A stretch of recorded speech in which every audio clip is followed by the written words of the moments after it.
بسم اللہ الرحمن الرحیم۔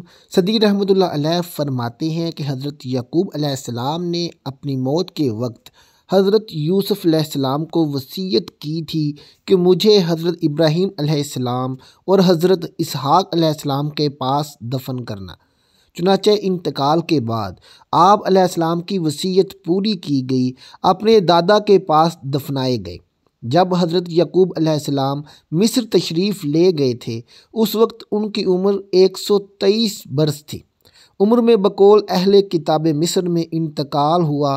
وفات سے پہلے اپنے بیٹوں کو بلا کر خدا پرستی اور ملت ابراہیمی پر ثابت قدمی کی وصیت کی اور بیٹوں کے واسطے برکت کی دعا کی اور پھر رحلت فرمائی۔ ملک کے معزز اہلکاروں اور حضرت یوسف علیہ السلام اور ان کے سب خاندان والے ایک اموا کثیر کنان میں حضرت یعقوب علیہ السلام کو لائے اور ان کو اپنے قبرستان میں دفنایا۔ حضرت یعقوب علیہ السلام کی وفات کے بعد حضرت یوسف علیہ السلام اور تمام اولاد غمگین رہتی۔ سب بھائی اور خاص کر حضرت یوسف علیہ السلام کے دل میں آخرت کی فکر رہتی۔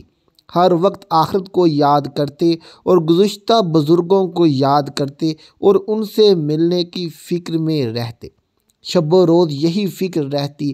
جب حضرت یوسف علیہ السلام کو نبوت مل گئی اور بادشاہت بھی مل چکی اور دکھ درد بھی مٹ گئے، ماں باپ اور بھائیوں سے بھی ملاقات ہو گئی، پھر اللہ تعالیٰ سے اس طرح دعا کرتے ہیں: اے میرے رب، آپ نے مجھ کو حکومت میں سے حصہ دیا اور مجھ کو خوابوں کی تعبیر کرنا سکھایا۔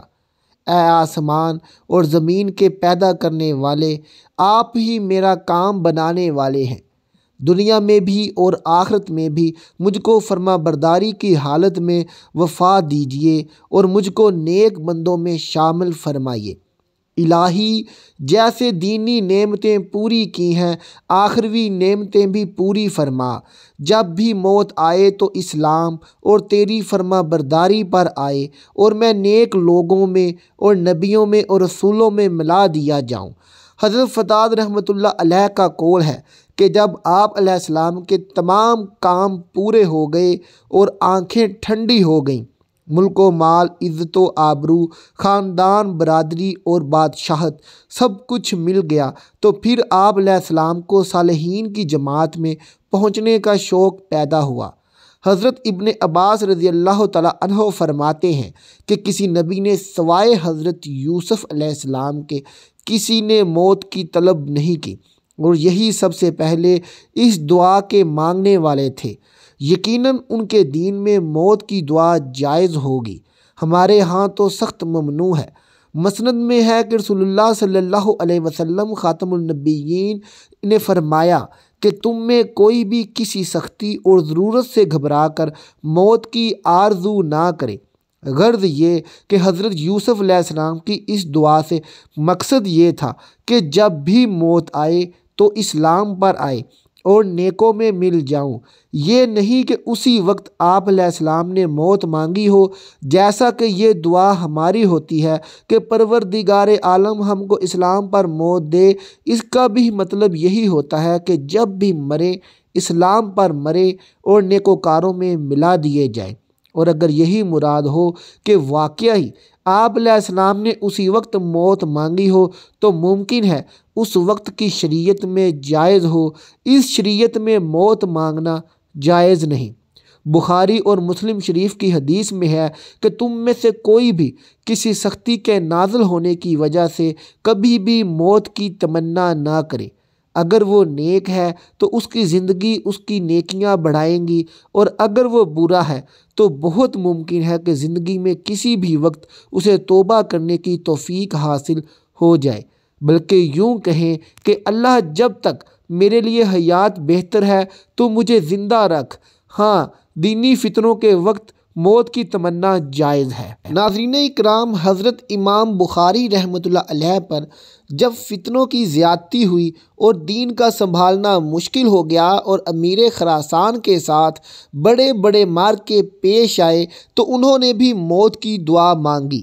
حضرت یوسف علیہ السلام کے بارے میں جناب سرور کائنات خاتم النبیین صلی اللہ علیہ وسلم نے فرمایا، جب حضرت یوسف علیہ السلام کی عمر مبارک 120 برس ہوئی تو آپ علیہ السلام نے اپنے بیٹے ابراہیم اور منشا کے بیٹے بھی دیکھی۔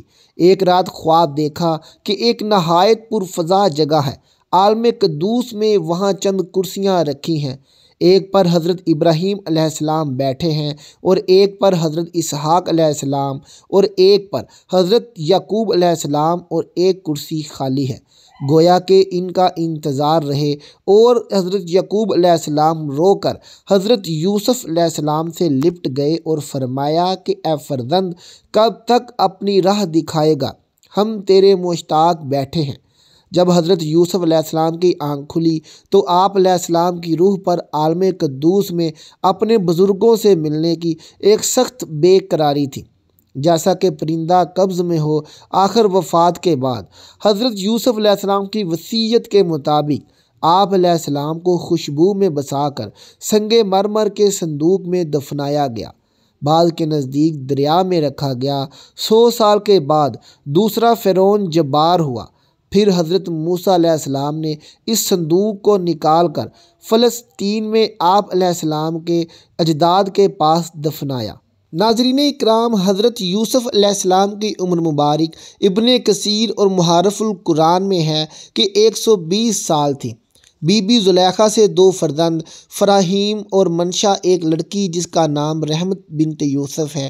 ان کا نکاح حضرت ایوب علیہ السلام سے ہوا تھا، جنہوں نے بیماری میں ان کی خدمت کی تھی، اور فراہین کی اولاد میں حضرت یوشع بن نوح پیدا ہوئے جو حضرت موسیٰ علیہ السلام کے رفیق تھے۔ ابن اسحاق رحمۃ اللہ علیہ نے حضرت عروہ ابن زبیر رضی اللہ تعالیٰ عنہ کی روایات سے بیان کیا ہے کہ جب حضرت موسیٰ علیہ السلام کو حکم ہوا کہ بنی اسرائیل کو ساتھ لے کر مصر سے نکل جائے تو بذریعہ وحی اللہ تعالیٰ نے ان کو حکم دیا کہ حضرت یوسف علیہ السلام کو مصر میں نہ چھوڑیں بلکہ ملک کے شام میں لے جا کر اپنے آباء و اجداد کے پاس دفن کریں۔ تو ناظرین اکرام، اسی حکم کے مطابق حضرت موسیٰ علیہ السلام نے تفتیش کر کے معلوم کیا کہ دریائے نیل میں سنگ مرمر کے تابوت میں ہے۔ پھر آپ علیہ السلام ان کو فلسطین لے گئے اور حضرت اسحاق اور حضرت یعقوب علیہ السلام کے برابر دفن فرمایا۔ حضرت یوسف علیہ السلام کے بعد قوم عمال کا مصر پر مسلط ہو گئی اور بنی اسرائیل مصر غیر ملکی تصور کیے جاتے اور ان کو قسم قسم کے عذاب اور عزائیں دی جاتی، یہاں تک کہ حضرت موسیٰ علیہ السلام کے ذریعے اللہ جل شانہ نے ان کو عذاب سے نکالا۔ اللہ سے دعا ہے کہ ہمارا سنانا، آپ کا سننا اپنی بارگاہ رسالت میں قبول فرمائے۔ آمین ثم آمین۔